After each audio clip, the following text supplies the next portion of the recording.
Le bûcheronnage sportif, un sport qui envoie du bois. Même si les compétitions diffusées à la télévision peuvent prêter à sourire, le bûcheronnage sportif est une discipline sportive à part entière et un spectacle fascinant auquel vous pourriez prendre goût. Voici 5 bonnes raisons de découvrir ce sport insolite et trop méconnu. 1. C'est une discipline encore peu connue en France. Le bûcheronnage sportif est une discipline née en Océanie au XIXe siècle. Aujourd'hui encore, le classement mondial dans ce sport est dominé par l'Australie et la Nouvelle-Zélande. En France, cette discipline est encore peu connue et étonne par son côté rustique et insolite, alors qu'elle est très populaire en Amérique du Nord depuis la fin du XXe siècle, ainsi qu'en Allemagne et dans les pays nordiques. Une fédération existe en France depuis 15 ans, mais elle compte seulement 200 licenciés. Si la plupart des Français ne s'intéressent pas encore à la coupe sportive du bois, les Basques, eux, connaissent bien ce type de compétition. Il existe en effet au Pays Basque une version locale du bûcheronnage appelée trompza. Il s'agit d'une épreuve de force basque consistant à couper des troncs le plus rapidement possible. 2. Les bûcherons sont de véritables athlètes. Ne vous fiez pas aux apparences. Les hommes qui pratiquent le bûcheronnage sportif ne sont pas que des experts de la tronçonneuse en chemise à carreaux. Ce sont de véritables athlètes. Ils pratiquent en effet une discipline sportive exigeante, qui demande de la force et de l'endurance mais aussi de la rapidité, de la précision et de la concentration. Lors des épreuves, dont la nature peut varier en fonction des compétitions, les bûcherons doivent combiner maniement parfait des outils, précision des gestes, vitesse d'exécution et respect des contraintes.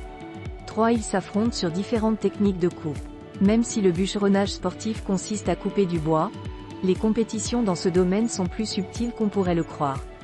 Les Timber Sport Steel Series par exemple se déroulent en 6 épreuves de coupe de bois, 3 épreuves à la hache, 1 à la scie passe-partout à une personne et 2 épreuves à la tronçonneuse avec 2 machines différentes. Les bûcherons doivent à chaque fois utiliser un outil donné, de la simple hache à la tronçonneuse la plus perfectionnée, et recourir à une technique imposée. Par exemple, l'une des épreuves consiste à simuler l'abattage d'un arbre à la hache en tranchant latéralement et le plus rapidement possible un tronc de bois d'un diamètre de 30 cm.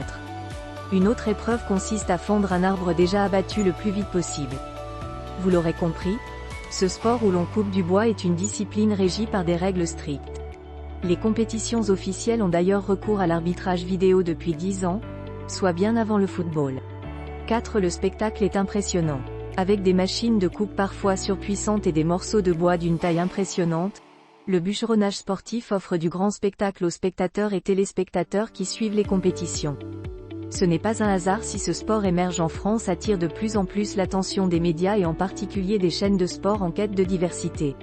En France, c'est la chaîne L'Équipe qui diffuse les épreuves des Timber Sport Steel Series depuis une dizaine d'années. Mais, au-delà du spectacle, la pratique du bûcheronnage sportif est un véritable sport, avec ses règles et ses équipements. Dans cette discipline, on ne plaisante pas avec la sécurité des concurrents. Le port de chaussettes en cotte de maille et de lunettes de protection est de rigueur. 5. C'est une discipline écologique. Contrairement à ce que vous pourriez penser, le bûcheronnage sportif n'est pas du gaspillage de bois. Le bois que les concurrents utilisent pour s'entraîner et pour se départager lors des compétitions est intégralement récupéré et recyclé en bois de chauffage pour les particuliers.